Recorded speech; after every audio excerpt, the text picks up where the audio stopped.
What's up guys, and welcome back to our channel. In today's video I'm gonna teach you how to remove a bad reviews from your Fiverr account, so make sure to stay until the end of the video.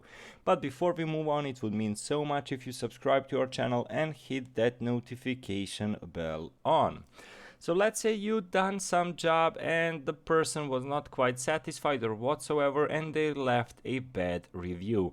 Either that review is not true or whatever, you want to delete it and you do not want it to be visible. Can you do it? Well, I'm gonna give you an answer to those questions.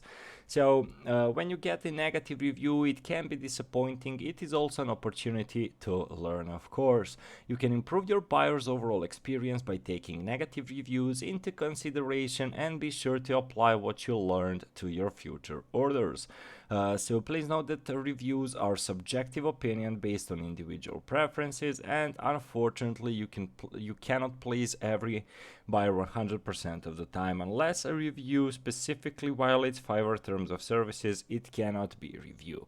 So there are some ways you can get out of this sticky situation. So first and foremost, when you get a bad review, don't be a child, and if that review is true and you know it is true, learn from it and do not repeat your own mistakes. You cannot physically remove it from the review section, but you can remove that bad thing from your head, and you can obviously change, and you do not have to repeat the same mistakes again, which will provide another negative review.